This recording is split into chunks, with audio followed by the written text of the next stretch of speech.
Student, previous lecture में हमने male gametophyte, उसकी स्ट्रक्चर और डेवलपमेंट के बारे में स्टडी की थी। इस लेक्चर में हम क्या है, मेगास्पोरेंजियम की स्ट्रक्चर के बारे में डिस्कस करेंगे। तो मैं पहले आपको बता दूं कि जो फ्लावर होता है उसमें जो फीमेल रिप्रोडक्टिव पार्ट होता है उसको हम क्या बोलते हैं, गाइनोसियम। गाइनोसियम जो होता है वो फीमेल का रिप्रोडक्टिव पार्ट होता है, फीमेल रिप्रोडक्टिव पार्ट होता है फ्लावर के अंदर। गाइनोसियम के एक मेंबर को हम क्या है, कार्पल बोलते हैं। जैसे हमने बताया था एंड्रोसियम का जो सिंगल मेंबर था उसको हम स्टेमन बोल रहे थे, इसी तरीके से जो गाइनोसियम का मेंबर होता है, एक सदस्य होता है, उसको हम कार्पल बोलते हैं। कार्पल के बारे में हम बात करें तो कार्पल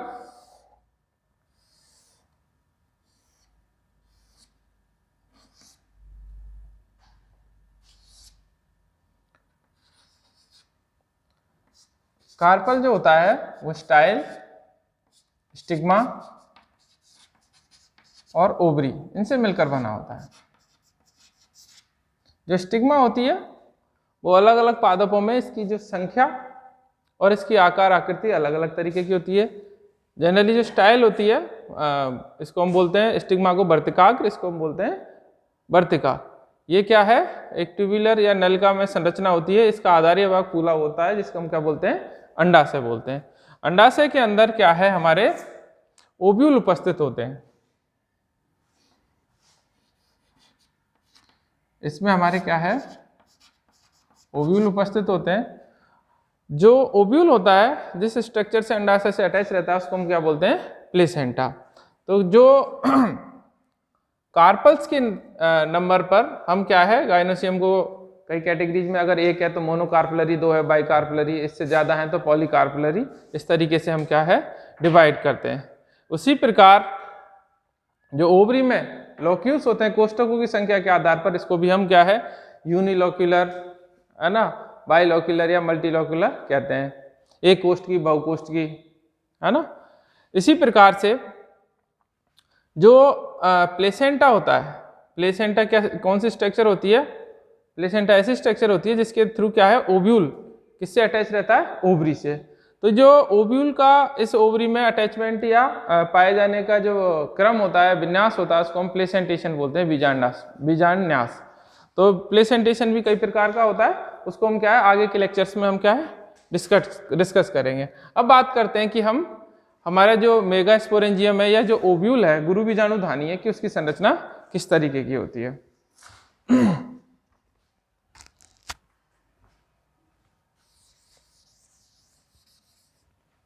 अगर हम इसकी संरचना की बात करते हैं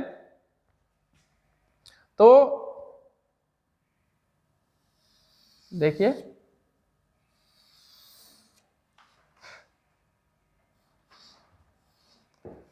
गुरु बीजाणुधानी के अंदर गुरु बीजाणु के अंकुरण से मादा युग्मकोद्भिद का विकास होता है। और मादा युग्मकोद्भिद के अंदर क्या है, मादा युग्मक, जिसे हम क्या है एग बोलते हैं, वो बनता है। जो फीमेल गैमेटोफाइट होता है उसको हम क्या बोलते हैं, एम्ब्रियोसाइट।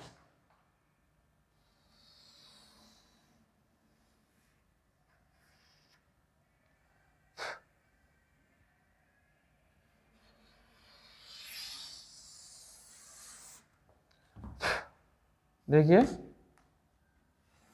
इस तरीके की स्ट्रक्चर होती है।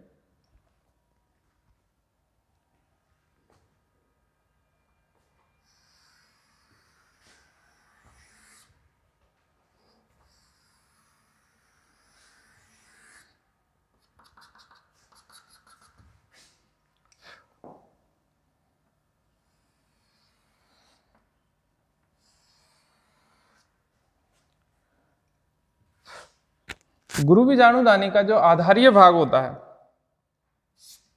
उसको हम क्या बोलते हैं, न्यूसिलस। ये जनरली क्या है, मृदुदकी होता है, पेरेनकाइमा का बना होता है। जहां से हमारे अध्यावरण का बनना स्टार्ट होता है वो स्थान हमारा श्लेजा कहलाता है, निभाग कहलाता है। इसमें दो अध्यावरण होते हैं। जो बाहर स्थित अध्यावरण है उसे हम क्या है, आउटर इंटेगुमेंट बोलते हैं, इसके नीचे जो स्थित होता है वो हमारा इनर इंटेगुमेंट होता है।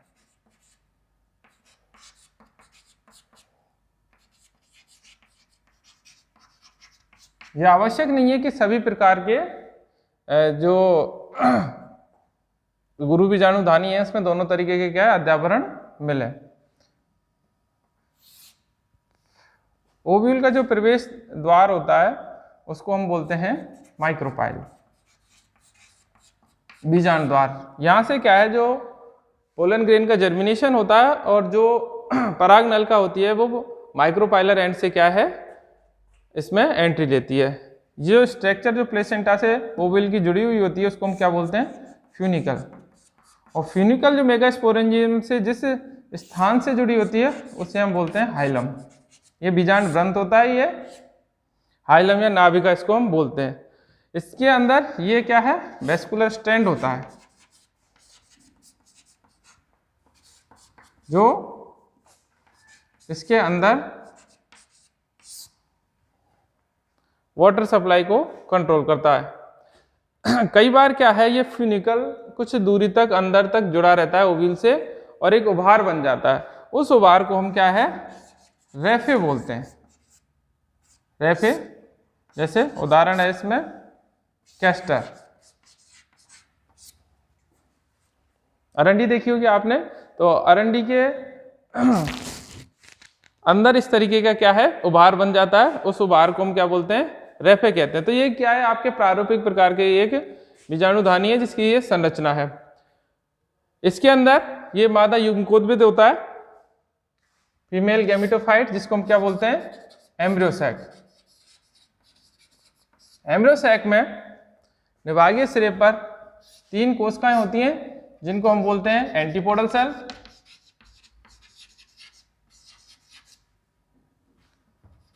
मध्य में 2 ध्रुवीय केंद्रक होते हैं, या तो ये निषेचन से पहले या निषेचन के बाद दोनों मिलके क्या है फ्यूज हो जाते हैं और निर्माण करते हैं द्वितीय केंद्रक का, सेकेंडरी न्यूक्लियस का। इनको हम क्या है पोलर न्यूक्लियाई कहते हैं। पोलर न्यूक्लियाई कहते हैं जो क्या है ध्रुवीय केंद्रक होते हैं। दोनों ही क्या है विपरीत ध्रुवों से आकर यहाँ पर बीच में स्थानांतरित हो जाते हैं। ये आपके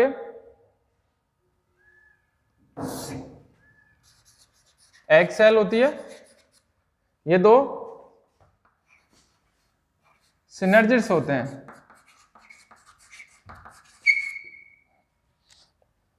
सिनर्जिड और एग सेल इन दोनों को मिलाकर हम क्या है एग एपरेटस बोलते हैं, अंड प्रकोष्ठ। देखिए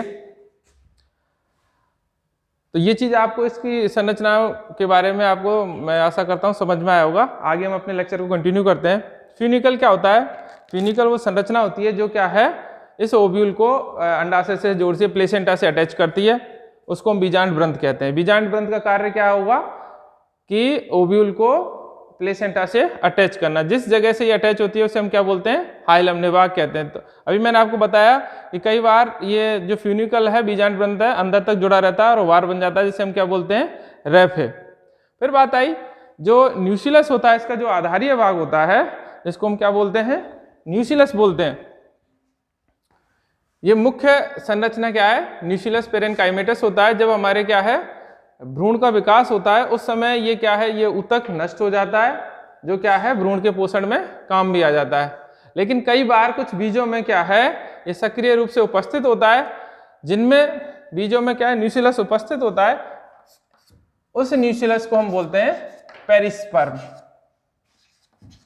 और ऐसे सीड को हम बोलते हैं पेरिस्पर्मिक सीड। जैसे एग्जाम्पल बात करें तो फैमिली पाइपरेसी,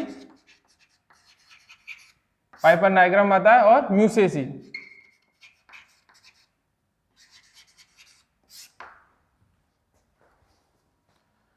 फिर बात करें हम इसके बाद 2 अध्यावरण होते हैं। ये आउटर इंटेग्यूमेंट होता है बाहरी अध्यावरण, और ये इनर इंटेग्यूमेंट होता है आंतरिक अध्यावरण। अगर दोनों अध्यावरण क्या है ओव्यूल में उपस्थित होते हैं तो ऐसे ओव्यूल्स को हम क्या है बाइटैगमिक ओव्यूल बोलते हैं, द्विअध्यावरणी। यानी अध्यावरणों के उपस्थिति और संख्या के आधार पर ओव्यूल कैसे हुए, दोनों उपस्थित होते हैं तो उसको बाइटैगमिक ओव्यूल बोलेंगे। द्विअध्यावरणी अगर एक ही उपस्थित है तो उसे हम बोलेंगे यूनिटैगमिक, और एक भी नहीं है तो उसे हम बोलेंगे एटैगमिक। जो यूनिटैगमिक है वो मोनोक्लेमाइडी और सिम्पेटेली के सदस्यों में मिलता है। बाइटैगमिक है जो आपका पॉलीपटेली और मोनोकॉट्स में मिलता है। और जो एटैगमिक है इस तरीके का आपको फैमिली, जिसमें एग्जांपल मैं आपको लिखा देता हूं, लोरेंथस ऐसा प्लांट है जिसमें क्या है, बीजांड कैसा होता है, एटैगमिक, यानी जिसमें अध्यावरण अनुपस्थित होते हैं। कई बार क्या होता है कि जो अध्यावरण होता है उसकी आंतरिक परत क्या है, मल्टी न्यूक्लिएट हो जाती है, जिनमें क्या है न्यूक्लियस डिजेनरेट हो जाता है, और आंतरिक जो परत होती है अध्यावरण की वो क्या हो जाती है, मल्टी न्यूक्लिएट हो जाती है। और ये जिस तरीके से टैपिटम काम करता है पोषण का, उसी तरीके से ये परत भी क्या है, पोषण का कार्य करने लगती है। ऐसी जो स्ट्रक्चर होती है उसको हम बोलते हैं एंडोथीलियम। एंडोथीलियम क्या होती है, अध्यावरण से, जो आंतरिक अध्यावरण है इससे क्या है एक परत का विकास होता है, जिसमें जो कोशिकाएं होंगी वो कोशिकाएं कैसी होंगी, बहुकेंद्र की हो जाती हैं, टैपिटम की तरह बहुगुणित हो जाती हैं, और क्या है इसके पोषण में भाग लेती हैं। किसके पोषण में, भ्रूण के पोषण में भाग लेती हैं। ऐसी संरचना को हम एंडोथीलियम कहते हैं। एंडोथीलियम जैसे उदाहरण दूं मैं आपको, सनफ्लावर में मिलता है। कई बार बाहरी अध्यावरण के बाहर भी क्या है, एक अध्यावरण मिलता है जिसको हम तृतीय या तीसरा अध्यावरण भी बोलते हैं। वो मांसल संरचना के रूप में पाया जाता है जिसको हम बोलते हैं एरेल। उसको क्या बोलते हैं हम, एरेल बोलते हैं, जिसको हम तृतीय अध्यावरण कहते हैं।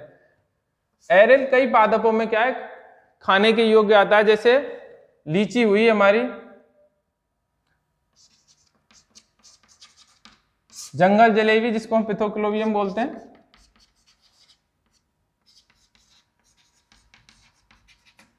इनका जो खाए जाने वाला भाग है वो क्या होता है, एरिल होता है। कई बार कॉम्पिटिटिव एग्जाम में ये क्वेश्चन आया हुआ है कि पादपों में क्या है, इसको एरिल को हम तृतीय अध्यावरण भी कहते हैं, कि तृतीय अध्यावरण मिलता है या मांसल अध्यावरण मिलता है ना। जैसे उसका खाए जाने वाला भाग एरिल होता है। तो कौन कौन से पादप हैं, तो जैसे उदाहरण है आपके लीची हुआ, पिथोक्लोबियम हुआ, एस्पोडिलस हुआ, मायरेस्टिका हुआ, ये कुछ इस तरीके के क्या है प्लांट्स हैं जिनका क्या है ईडेबल पार्ट होता है वो एरिल होता है। फिर हम बात करते हैं, ये एम्ब्रियोसैक होता है, इसके अंदर जो दसा हुआ होता है। एम्ब्रियोसैक के इधर चलेजल एंड पर 3 कोशिकाएं मिलती हैं जिनको हम क्या बोलते हैं, एंटीपोडल सेल। माइक्रोपाइलर एंड पर 2 सिनर्जिड होते हैं। सिनर्जिड में क्या है, उंगली के प्रवर्ध समान कुछ संरचनाएं मिलती हैं, ठीक है, जिनको हम क्या बोलते हैं, फिलीफॉर्म एपरेटस बोलते हैं इनको। ये जो फिलीफॉर्म एपरेटस है, ऐसा माना जाता है जो हमारी पराग नलिका है, उस पराग नलिका को माइक्रोपाइल एंड की तरफ क्या करता है, आकर्षित करता है। यानी कुछ इस तरीके के केमिकल्स का सीक्रेशन होता है जिससे जो पराग नलिका है, क्योंकि हमने प्रीवियस लेक्चर में पढ़ा था, जो पराग नलिका की जो मूवमेंट होती है, गति होती है, वो क्या होती है, कीमोट्रोपिक। ऐसा माना जाता है कुछ वैज्ञानिकों के द्वारा, सिनर्जिस्ट के ये फिलीफॉर्म एपरेटस कुछ इस तरीके के केमिकल्स का सीक्रेशन करता है जो पराग नलिका को क्या है, माइक्रोपाइल की तरफ क्या करती है, आकर्षित करती है। एग सेल और फिलीफॉर्म एपरेटस, इन दोनों को मिला के, एग सेल सिनर्जिड, इनको मिला के हम क्या बोलते हैं, एग एपरेटस बोलते हैं। तो ये क्या है, हमारे एक प्रारूपिक बीजांड की संरचना हुई। मैं आशा करता हूं आपको समझ में आया होगा। धन्यवाद।